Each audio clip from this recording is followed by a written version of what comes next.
Okay, well today we're going to continue our journey looking at the basics of science of mind. We're going to start with the way it works. Last week we talked about the thing itself. This week we're going to talk about the way it works.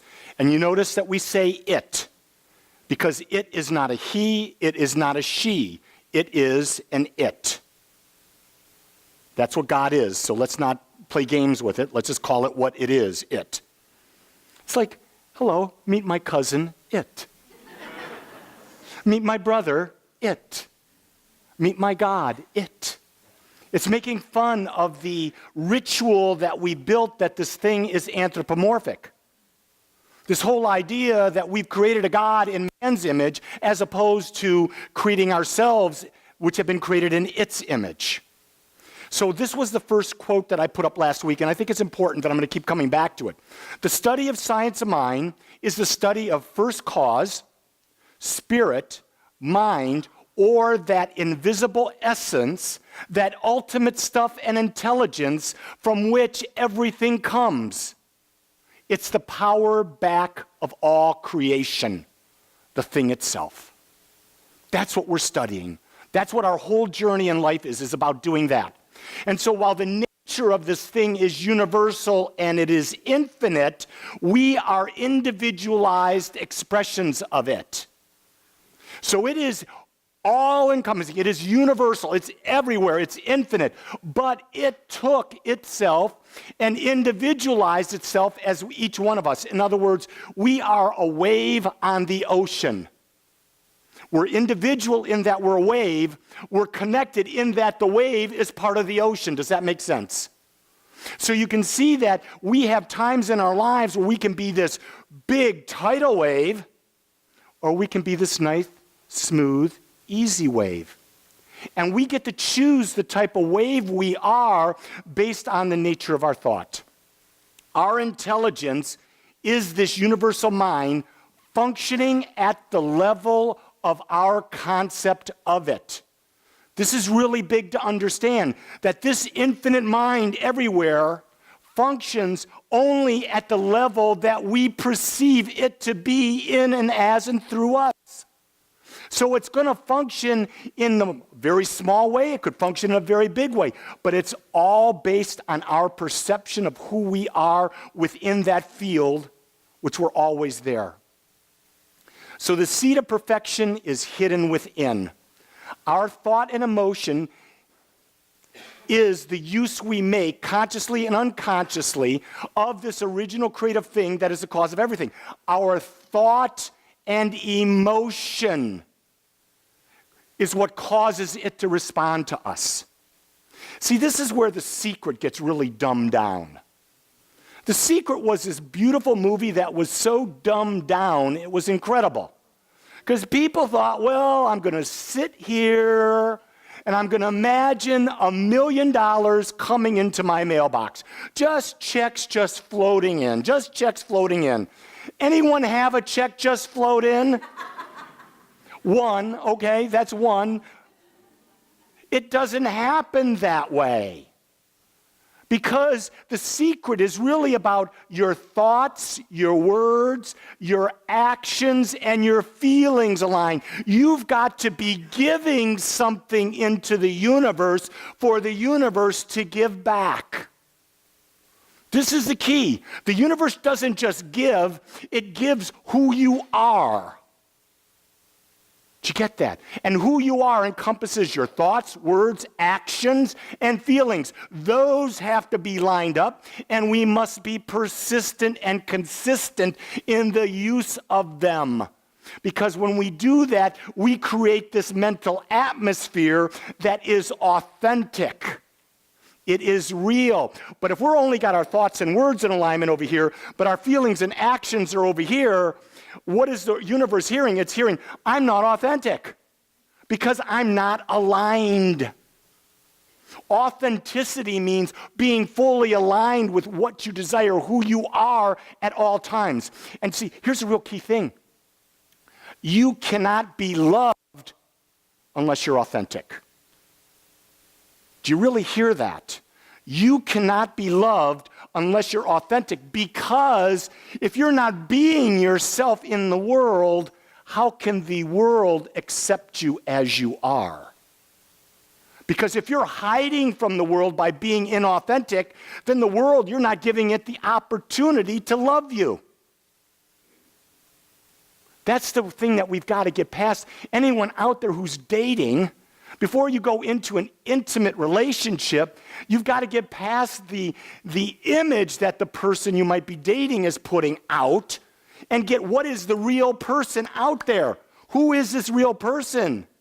And is this other person being real? And if we're both being real, can we really accept each other? Then we've got the basis of a relationship where we can support and grow each other as we become more. So this creative thing, it's a cause of everything. Jesus summed it up best when he said, "It is done unto you as you believe." It is done unto you as you believe. This is where the master teacher shined. Who does it? Jesus says, it's the Father within me. What is the Father within him? It is it. Do you hear that? The Father and it are the same thing. Where is it? In here and everywhere. And does it is the creative part of us. What does it respond to? Our beliefs. Thoughts, words, actions, and feelings all aligned. Because if you believe something, those four will be in aligned. If you don't believe it, they will not be in aligned. And if you don't believe it, you know that because it's not demonstrating in your life. When you truly believe something, it's in your life. We suffer not because suffering is imposed upon us, but because we're ignorant of our true nature. See, we're not dumped on because we're bad. We just don't realize that we're putting out an energy, and that energy we're putting out is causing what appears to be we're being dumped on. Because the law is impersonal. It just gives you what you are. Spirit for us by working through us. This thing can become power to us when we recognize it. This is about living in awareness. This is where we stop being sarcastic because it's fun to put people down, because we realize those sarcastic words create. I know that sucks, because I love sarcasm. I really want to have someone come here and just do a banter on it to prove to you how bad sarcasm is, but I don't want to do that, because if I do that, I'll attract what I'm putting out. I'm now at a point in my life where I don't want that anymore. Our belief sets the limits to our demonstration of a principle that is without limit. You see, our beliefs form the box in which we experience life. So if you want more, you've got to expand your beliefs, because the power that's responding to you doesn't know anything about beliefs at all. It knows zero about limitations. All it knows is it's going to give you what you are. So many people say, I have a belief of being a millionaire. And I'll go to them, how much net worth? Well, I'm worth $20,000. You don't have a belief you're a millionaire. It's just that simple. If you have a belief you're a millionaire, you will have $1 million net worth. Because you will have aligned all your thoughts, words, and actions into alignment, and that must demonstrate in your life. It is our belief that sets the limits of our demonstration. Same thing as the one before. It's not a question of its willingness. This is not a question of it, God, infinite's willingness, nor its ability, but rather it's a question of our own receptivity. In other words, if you follow the teachings of Abraham, Abraham uses the word allow. You have to be willing to allow it to come back to you. You have to be willing to receive it. But in order to receive, the most you can possibly receive is what you're giving. Do you see, you can believe as much as you're giving to the universe, you can believe that the universe will give you that much back. That's why it's always said, give more and you shall receive more. Because the universe takes it when you're giving more that you're now open to receive more. So if you want more love, you have to be more accepting. The more accepting you are, the less judgmental you are, the more love comes back to you. Good only, not good and evil. We must accustom ourselves to the concept of the impersonal nature of the law, the availability of the law, and the mechanical accuracy of the law. This is real important to understand, is that it's impersonal in that it's not going to tell you this is good or bad. It's impersonal in that it's always going to give you what you're putting out. It doesn't care what you're going to receive. What you put out, you get back. Now, on the other hand, that's very personal because it's giving you exactly what you're putting out. So it's very personal to you. It's just that we think that the law, in order to be personal, it's got to care. It's got to care about us. It's got to give us only what we want. Well, think about it. Wait a second. I'm an individualized expression of infinite.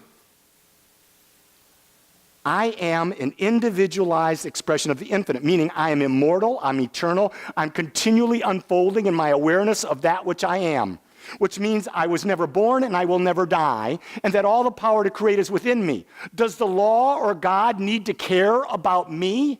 No, because why? It gave me everything I need. It's just in my lack of awareness that I'm not living into that. So it doesn't care. I put a thought out yesterday about that. And I got pushback from a woman. Ooh, did I get some pushback? What do you mean you can't care about another person? And I said, it's real simple. If I have no control over an individual's result, I cannot care what their result is because I have no control over it. Only they can care.